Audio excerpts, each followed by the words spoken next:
Question बताओ मेरे को जल्दी, उसी पार्ट को करते हैं जल्दी, है ना। ये था क्या था, डी स्क्वायर प्लस वन ना, डी स्क्वायर प्लस वन है ना बेटा, D square plus one by है, सीधे इसी को लिख लेते हैं, डी स्क्वायर प्लस वन, ये लिख लेते हैं, ठीक है, दिख रहा है आपको, D square plus one y is equal to, मैं इसी को ले लेता हूँ कॉस हाइपरबोलिक एक्स को, ठीक है, इसी को लेकर सॉल्व कर लेता हूँ। तो ये क्या बनता है बताओ, इसकी वैल्यू क्या होती है, e to the power x plus e to the power minus x upon two. अच्छा बेटा, अगर यहाँ पे तुम टू कर लोगे ना, टू, तो हमारा आंसर वही आ जाएगा,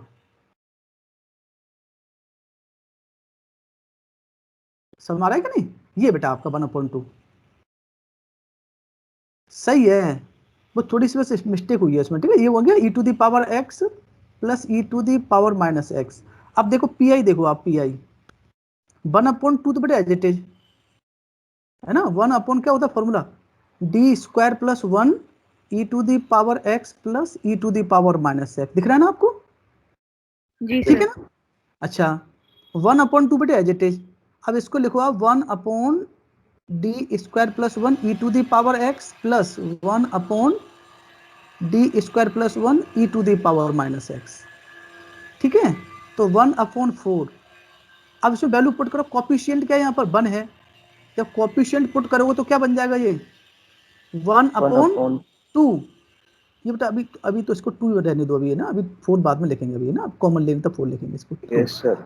ई टू दी पावर एक्स, ठीक है। अब यहाँ पे पुट करो -1 का स्क्वायर, तो ये भी क्या बन जाएगा 2 बन जाएगा, तो e to the power minus x, ठीक है। तो क्या बना 1/4 बन जाएगा, बाहर आ जाएगा ये 1/4, या आप इसे 2 रहने दो, आप इसे 2 रहने दो, और ये क्या देखो, ये वाला e to the power x plus e to the power minus x upon 2, ये अगेन आपका क्या बन गया, आपका देखो ये 1/, देखते रहे ना, 1/2, और ये अगेन आपका क्या बन गया कॉस हाइपरबोलिक एक्स। ये बेटे आ जाएगा पी आई इसका उसके अकॉर्डिंग, ठीक है। अगर बेटा अगर हम यहाँ पे 2 कर दें, देखो अगर सपोज करो अगर मैं यहाँ पे ले लूँ ना पे कॉस हाइपरबोलिक 2x ले लें, तो देखो बेटा तो हमारा आंसर यही आ जाएगा जो दे रखा है उसमें। देखो इसकी वैल्यू क्या बनेगी, e to the power 2x plus e to the power minus 2x upon 2 बनेगी, ये बनेगी ना देखो। सर मैं यही तो बोल रहा था कि 1/4 बाहर कॉमन आ जाएगा अगर cos हाइपरबोलिक x नहीं लगाएंगे तो। क्या कह रहे हो 1/2, सर मैं कह रहा था कि 1/4 जब भी तो कॉमन आएगा जब हम cos हाइपरबोलिक x नहीं लगाएंगे। सर जब आपने सॉल्व कर लिया पूरा, आपने हाँ हाँ उस वैल्यू को e की x प्लस e की इनवर्स x/2 को cos हाइपरबोलिक x लिख लिया, अगर हम हाँ उसको नहीं लिखेंगे तो 1/4 पूरा कॉमन बाहर आ जाएगा। हाँ, तो 1/4 ई टू दी तो एक्स के टर्म में, ई टू दी पावर एक्स के टर्म में आ जाएगा।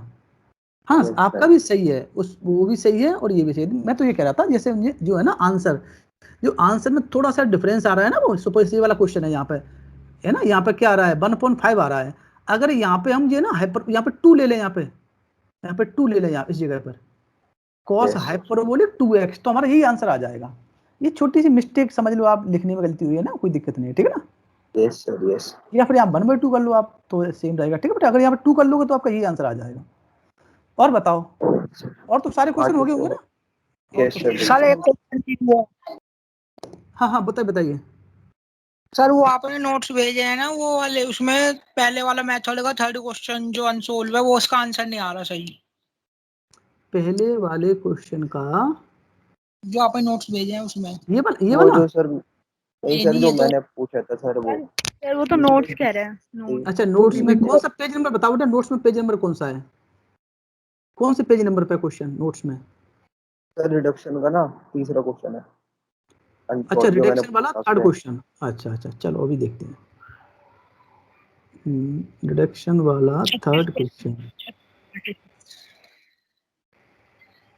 हाँ थोड़ा सा और ऊपर, ज्यादा नीचे है सर, थोड़ा नीचे। अच्छा अच्छा क्वेश्चन नंबर, हाँ अब आ गया यही वाला। ये वाला, हाँ इसमें क्या हुआ, सर इसका आंसर नहीं आ रहा सही। तो बेटा कैलकुलेशन गलती की होगी आपने कहीं पर, है ना? उसके आगे पीआई सोल्व नहीं हो रहा इसका, तो पीआई सोल्व कर दो बस सर आप इसका। तुमने सॉल्व किया है क्वेश्चन? हाँ मेरे को भेजना उसको, ठीक है? मैं उसमें देख लूँ गलती तुमने कहाँ की है। एक मिनट सर मैं ढूंढ के भेज। हाँ मेरे को भेज देना। सर हाँ बताओ बताओ। सर इसके जो ऊपर वाला क्वेश्चन है 34 पेज पे सर, उसमें हाँ हाँ हाँ 34 पेज पे, हाँ बताओ 34 पेज खोल रहा हूँ, रुको। 35 पेज नंबर 34 पे। जी सर 34 पे जो सर क्वेश्चन है हाँ हाँ हाँ हाँ बताइए। सर 34 पे सर, मेरी इक्वेशन ये जो सर आपने आगे सॉल्व कराया ना सर लास्ट में सर, वो मैंने सर इसे ये इक्वेशन आती है ना सर, जब डीवी हाँ अपॉन डी एक्स को टी लेट करते हैं हाँ हाँ सर, वहां तक तो मेरा आ गया। उसके बाद सर आपने डी टी अपॉन टी को कराया और सर मैंने d y by d x plus P y equal to Q की फॉर्म में करके कराया सर, वो आगे सॉल्व भी नहीं हो रहा। नहीं, यहाँ तक आपका आया ये बताओ, यहाँ तक आ गया आपका? ये सर यहाँ तक आ गया। हाँ अच्छा, यहाँ तक आ गया, ठीक है, कोई दिक्कत नहीं। अब बेटे देखो, ये डबल डेरिवेटिव है यहाँ पे, है ना? तो डबल डेरिवेटिव को सॉल्व करने के लिए क्या करते हैं हम, इस वाले को कुछ लेट कर लेते हैं, टी लेट कर लिया इस वाले को हमने, ठीक है? जी ये लेट किया सर ये आपने टी, तो ये हमारा क्या जी बन जाएगा, ये बन जाएगा D T upon d x. देखो ये वाला term D T upon d x बन जाएगा, plus 2 upon x minus x cos x upon x plus sine x plus cos x into T बन गया आपका। ये ठीक है यहाँ तक? जी सर ये ठीक है भी बेटा। आ गया। अब आप देखो, यहाँ बेटे आरएचएस में 0 है, ठीक है? तो हम इसको सेपरेट द वेरिएबल्स कर लेंगे। अगर आरएचएस में कुछ होता तो जैसे हमने कल बताया था ना, ये वाली फॉर्म बन जाती है, ये वाली d y over d x वाली, जो वाली बताए थे ना, देखो ये वाली फॉर्म बन जाती है अगर आरएचएस में कुछ होता तो। रुको एक मिनट रुको बेटा, तो कल हमने किया था ना, देखो ये वाली फॉर्म होती है d y over d x, दिख रहा है आपको? D y over d x plus P y is equal to q वाली फॉर्म नहीं बन रही यहाँ पे, ठीक है?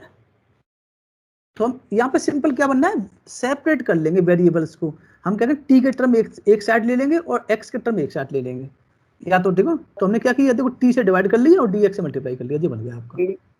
सर मैंने हाँ सर इसी मेथड से करा था, d y by d x plus P y equal to q से सर, क्यू की वैल्यू 0 हो जाएगी ना इसमें फिर। हाँ तो बेटा इससे भी आ जाएगा, वैसे उसमें कोई दिक्कत नहीं है, उसमें उससे भी आ जाएगा आपका, क्यू 0 हो जाएगा। हाँ तो उसमें गलती क्या हुई वहां पे? सर उससे सर आ नहीं रहा सर, लास्ट में अटक रहा है ये। कहीं गलती कर रहे होंगे बेटा, आप देख लेना उसको। देखो सबसे पहले उसमें आप निकालोगे इंटीग्रेटिंग फैक्टर। देखो बेटा ध्यान दिया करो इन चीजों को, हमेशा हर चीज पे के चक्कर मत पड़ा करो। तो यहाँ पे दिख रहा है सेपरेशन ऑफ वेरिएबल्स है, सिंपल दिख रहा है ना आपको? जी सर सिंपल सेपरेशन वेरिएबल दिख रहा है आपको, तो आप फिर उसमें क्यों जा रहे हो? ठीक है, हालांकि उससे हो जाएगा, मैं नहीं, आप नहीं कह रहा, आपकी पता गलती कहाँ पे हुई, कहीं कैलकुलेशन, ये इंटीग्रेशन थोड़ा लंबा है, यहाँ पे गलती की होगी कहीं करने में आपने, वो चेक करना, ठीक है? देखो अगर जी ये 0 ना होता बेटा, 0 ना होता तो आप सिंपल कर लेते, तो जो कल हमने कराया था उससे करते आप, बट इसमें क्यों, इसमें है ही नहीं, है ना? तो सेपरेशन ऑफ वेरिएबल्स इजीली हो जाएगा। आपने वेरिएबल सेपरेट कर लिए, टी वाले एक, ठीक है, टी वाले एक साथ ले लिए आपने, और एक्स वाले एक तरफ एक साइड ले लिए, ठीक है? अगर मैंने हालांकि मैंने एक ही साइड में कर दिए, इसलिए जनरली तुम इस कैसे करते हो, तुम पहले इधर ले जाओगे तब टी को इधर लाओगे, डिवाइड करोगे तब इधर लाओगे, इस तरह से करते हैं बच्चे जनरली, ठीक है कि नहीं? तो थोड़ा कैलकुलेशन देख लेना, कहीं कैलकुलेशन मिस्टेक की होगी आपने कहीं पर, ठीक है ना? ओके चलो सर। और बताओ, इसके इस मेथड के कितने क्वेश्चन कर लिए आप? 2 क्वेश्चन कर लिए बेटा, 2 क्वेश्चन काफी है, ठीक है? कोई प्रॉब्लम क्या है ना, इसका क्वेश्चन अभी तक आया नहीं है, ठीक है? सर हाँ सर आप बोले तो एक बार ऋतिक को ऐसे समझा दो, ऐसे व्हाट्सएप पे समझा रहा हूँ, उसको समझ नहीं आ रहा, मतलब ना बता दूँ तो उसको मुझे। क्या कह रहे हो? सर उसका वो आंसर तो सही आ रहा है, वो लास्ट में सोल्यूशन निकालने में उसको गड़बड़ हो रही है, खाली सी एफ की पी आई तो इसमें 0 दे रखा है, सी एफ निकालने में गड़बड़ कर रहा है वो वहाँ पे। कौन से सर क्वेश्चन यहाँ में? पे सर यही वाला तीसरा तीसरा तीसरा। अच्छा तीसरे में, तो तीसरे में यस मैंने जो तुम्हें स्टेप बताए थे कल, मैंने d y d yes x निकाला था और सर, डबल इसमें डेरिवेटिव सर निकाला था। हाँ sir double derivative equal to 0 आ गया, ठीक है सर? तो इसको क्या लिख सकते हैं, डबल डेरिवेटिव को डी का स्क्वायर इक्वल टू 0 लिख सकते हैं। डबल फिर डेरिवेटिव इसमें डी 0 की कहाँ आ रहा होगा? डबल डेरिवेटिव सर 0 आ रहा है सर, ऋतिक से कैसे पूछ 0 लीजिए आ रहा है? सर। डबल डेरिवेटिव कहाँ है, कल का दिखाओ मेरे को, 0 कहाँ लिखा था मैंने इसमें डबल डेरिवेटिव? सर ये तीसरा क्वेश्चन है ना जो हम सोल्व कर रहे हैं, उसमें d square y upon d x square equal to 0 आ रहा है। तुम इसी क्वेश्चन की बात तो कर रहे हो, इस वाले की? Yes sir. कहाँ डेरिवेटिव 0 आ रहा है, दिखाना डबल डेरिवेटिव 0 आ रहा है उसका, रुकना। सर आप सॉल्व कर लिए रिडक्शन वाले आंसर। रुक जाओ, क्वेश्चन पढ़ो जल्दी, क्या है question? Double derivative of Y,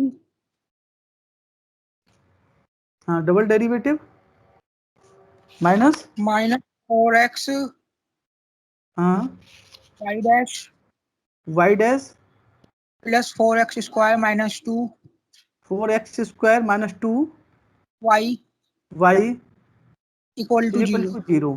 ये गिवन है, इक्वेशन है, इसके संग सॉल्यूशन दे दिया है, मतलब पार्ट ऑफ CF गिवन है here. Here part of CF is given. क्या गिवन है बताओ? u is equal to e to the power x square, ये क्वेश्चन में गिवन है, ठीक है ना? तो फिर क्या लिखते हो आप? Let y is equal to u v means यानी e to the power x square v, e to the power x square v is the solution, is the solution of first। solution होगा तो क्या करेगा बताओ?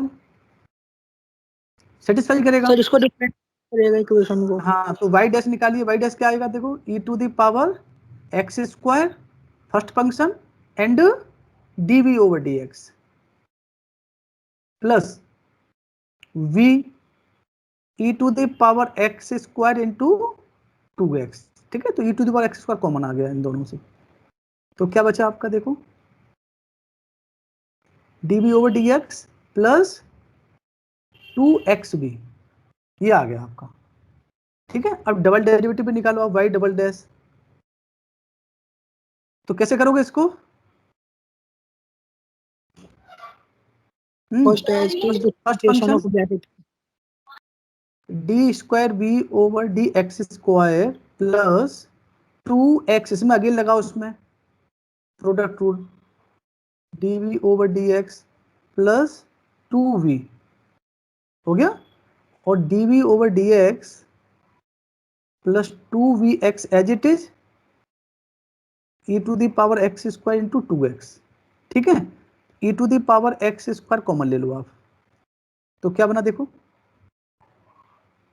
D square by d x square plus 2x dv over dx plus 2v plus e to x square common लिया है ना, तो बन जाएगा 2x dv over dx plus 4x square v, ये बन गया आपका, ठीक है? 4x square v। इसको लिख लो आप एक बार और, e to the power x square d square v over d x square plus 4x dv over dx plus 2 है ना, और 1 प्लस 2x स्क्वायर भी, ये लिख लिया, इसको कॉमन ले लिया, ठीक है? 2b कॉमन ले तो क्या बन जाएगा, 1 प्लस 2x स्क्वायर बन गया, ये निकला डबल डेरिवेटिव। वैल्यू पुट कर दो इसमें, पुट दिस वैल्यू। सर वही तो 0 आ रहा है। अरे कहाँ जीरो आएगा, रुक जा ना, अगर जीरो आ जाएगा तो भी इसमें क्या होगा, तो सर तो सॉल्व करना भी आसान हो जाएगा, जीरो आ जाएगा, सपोज करो तुमने वैल्यू पुट कर दी है ना, ये ऐसे तुम जी बता रहे हो d square by d x square is equal to 0 put कर दी, जीरो आ गया ये, तो सॉल्व करना आसान है ना इसको भी। इसी क्या ले सकते हो आप, इसको लिख सकते हो आप d square b is equal to 0, ये तो लिख सकते हो ना इसको, है ना? दो तरीके हैं यहाँ से, देखो दो तरीके लिखने के, या तो सिंपल आप इस तरह से लिख दो आप, तो यहाँ से क्या बन जाएगा, ऑक्सिलरी इक्वेशन, ऑक्सिलरी इक्वेशन क्या बनेगा बताओ, m square is equal to 0। Yes sir. M square, तो यहाँ से रूट क्या निकलेंगे, एम इज इक्वल टू 0 0 आ जाएंगे, ठीक है? तो इस केस में सी एफ क्या बन जाएगा, C F C1 plus x C2 और e टू दी पावर 0, ठीक है? तो इसको आप लिख दो C1 प्लस एक्स C2, ये बन गया आपका, और pi 0 हो जाएगा, तो इसमें solution v is equal to क्या आ जाएगा, solution in this case v is equal to आ जाएगा C1 प्लस एक्स C2, ठीक है? ये आ गया आपका v, और u आपका आ गया, ठीक है? अच्छा, एक तरीका और डायरेक्ट, जैसे 12th में करते थे आप, देखो ये 12th में तो आप डायरेक्ट करते थे ना, देखो सपोज ये है आपका d square v over d x square is equal to 0, ठीक है? तो इसको लिख सकते हैं हम डी ओवर डी एक्स, देखते रहे ना, d v over d x is equal to 0। Integrate कर दो इसको, जब इंटीग्रेट करोगे तो यहाँ से ठीक है डी एक्स हट जाएगा, तो क्या बचेगा d v over d x plus constant आ गया C1। ठीक है, इधर कॉन्स्टेंट आ जाएगा ना। अगेन इसको क्या लिख दोगे, d v is equal to C1 into d x. Again integrate कर दो आप, इंटीग्रेट, तो v is equal to C1 x plus C2, ऐसे भी लिख सकते हो आप इसको। ठीक है, तो दोनों केस में सेम आ रहा है, चाहे इस तरह से लिख लो आप। ये तो आपने टेक्निक यूज कर ली है वाली, जो आप जो पढ़ रहे हो आप यहाँ पे। ठीक है, क्लियर है क्वेश्चन? वही तो समझा रहा था मैं। ठीक है ना, आसान क्वेश्चन था वो, पर वही है ना कैलकुलेशन में कहीं गलती हो गया तुम्हारा। यार तुम्हें 0 आ रहा था तुम्हारा, है आप ना, समझ जैसे वैल्यू गए। पुट कर दोगे ये बचेगा टर्म आपका। ठीक है ना।